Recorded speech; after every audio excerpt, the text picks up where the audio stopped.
Hello, good evening, and welcome back. So everybody makes mistakes, and of course, fooled me once, shame on you, fooled me twice, shame on me, as the saying goes. And you should try and help out people who do make these mistakes and give sympathy where it is warranted, and do not attribute to malice what can be attributed to ignorance. In a special few exceptions, some exemptions to the rules, if you will. As we see here with Nicola Sturgeon, who broke COVID rules at a funeral. So what exactly happened? Well, after the death of a civil sergeant, she was there at the wake, and 3 people nearby but far enough away to be socially distanced, she decided to remove her mask in order to say her bit. And it's a funeral, so of course you should think, well, hey, it's not a normal time, and you should have sympathy for people involved, and they're trying to pay their respects and also to try and help everybody else through these difficult times. So you should have some understanding there and know that these are kind of exceptional circumstances and give credence where it is due. However, of course, when it is somebody like Nicola Sturgeon, who has their own initials branded on their mask, that makes such a big deal of always wearing a mask and no exceptions whatsoever, and hey, travel restrictions, border checks, and let's cut us off from England, that kind of thing, and really is taking COVID restrictions seriously and just trying to outdo Boris at every turn, then when it's somebody like that who does encourage the prosecution and enforcement of the rules as frequently as she can, when she breaks the rules, then this isn't just somebody innocently forgetting. This isn't somebody just being a little bit hypocritical, but it is somebody who is pretending that they are above rules that other people have to follow. Ordinarily, at the very least, you have to face a flat fine, which is the very least that she should cough up, of course, having been caught in those circumstances. That it is, as an MP or even as the First Minister, then you will dictate the laws or create the laws, sign the laws, whatever it might be, but anything that you wish to pass, I'm sure you will understand that your constituents may not have full support for it, and therefore may not follow the rules all the time. And you understand and go, well, we're not going to be able to catch everybody, fair enough. However, your point is to lead by example and to say that, hey, here is what we should all be striving for. I will show you that it is possible, and hopefully show you that it is easier than you think, so that we can all get along, because the laws are here for a reason, for a very good reason, and therefore we should all abide by them. That is the idea, that you have a higher standard than everybody else. So you have to follow the rules and the laws more closely than everybody else. You are not allowed to make those mistakes or those slip-ups, because you actually have to strive for perfection, because you are the role model. And I think that's missed out quite a lot. That, of course, they say anybody who breaches the face covering rules can be punished by a fixed penalty notice of £60, and credit goes to the Scottish Sun, of course, for showing this. And Nicola Sturgeon herself saying, yes, I made a mistake, it was a mistake, I have no excuse for it, I'm not going to try to, kicking myself for it, but hey, I've got to acknowledge that mistakes were made and it was all my doing and it's my responsibility. And credit where it's due, at least, for somebody being able to take responsibility in words for it, instead of just making excuses. But after this, we are looking for something that is more concrete. If it is, people make mistakes or these kinds of things happen, then what we're looking for is no enforcement of laws, but instead encouragement of laws. That is the minimum that she should be doing.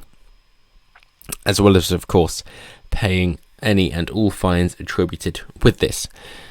That there might be some grey areas in the law and benefits of the doubt given to some people, but when it is the people who have made the law absolutely no benefit or grey area should be conceded to them.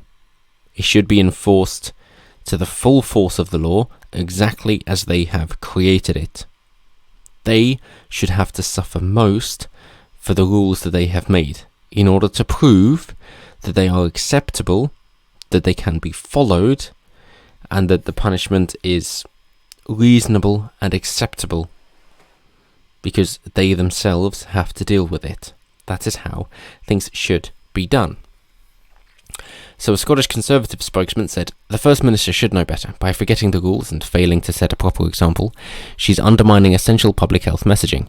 It's a blunder that an ordinary member of the public wouldn't get away with. There cannot be one rule for Nicola Sturgeon and another for everyone else." Precisely true.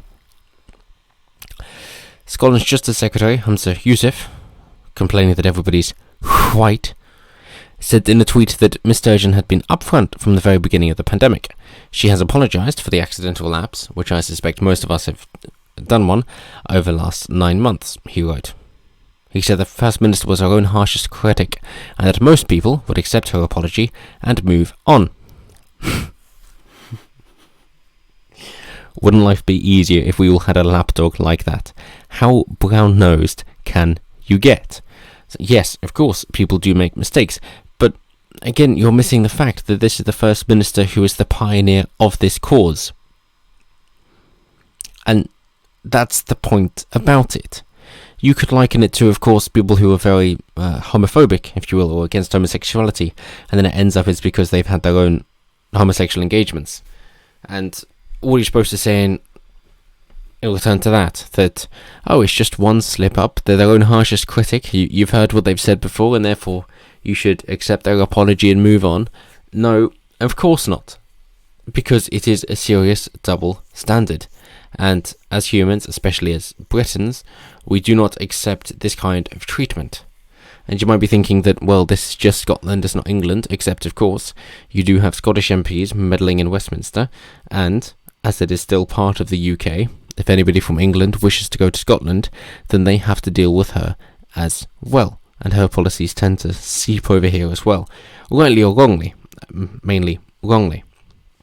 But from somebody like Humza Yousaf, of all people, to try and say, well, yes, we should accept her apology and just move on, and of course if you do it, then you'll face the full force of the law, but you're just a plebeian, so you shouldn't be expected to be held to the same account as the elites, then they can all quite simply fuck off. Very simply, but very effectively, fuck off. But that's the way things stand, and that's the way the things will continue to stand until people say, no, we've had enough, and we're not actually going to accept this, and we are going to break the laws, which we find unconstitutional, to use the American term, but I suppose illegal or immoral or unwarranted in the British term. Either it will be with the updated laws or simply stemming from the Magna Carta itself. In particular, here will be number 39 from the Magna Carta, I believe, as opposed to 58, which seems to be cited quite a bit. But number 39 references not having restrictions on a free man, which essentially means anybody, now that, thankfully, slavery has been abolished. But that's how things stand, as it is, and that's Nicola Sturgeon's take on it. Of course, if it was Tory who had done it, then she would be calling for them to resign because of the message that they'd been putting across, but it must be a different rule for her.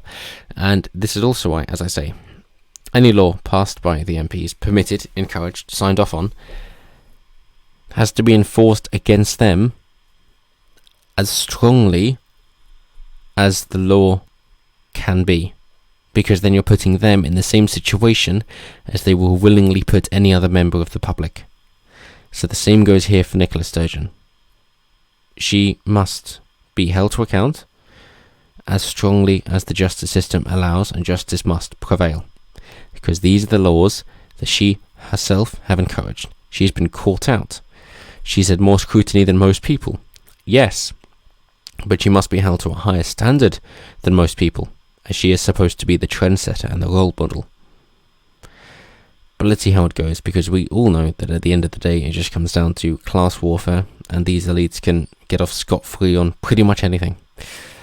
But as always, let me know what you guys think down below, that maybe this is just another example of a slip-up from somebody and it doesn't matter, it's unfair scrutiny, or if you think, no, none of these are acceptable. If they're trying to tell us how to dictate our life, then at the very least they have to follow the rules themselves, and should therefore be punished when breaking the rules as well. Either way, let me know down below. Always intrigued to hear what you guys have to say, and as always, until next time, have a good one.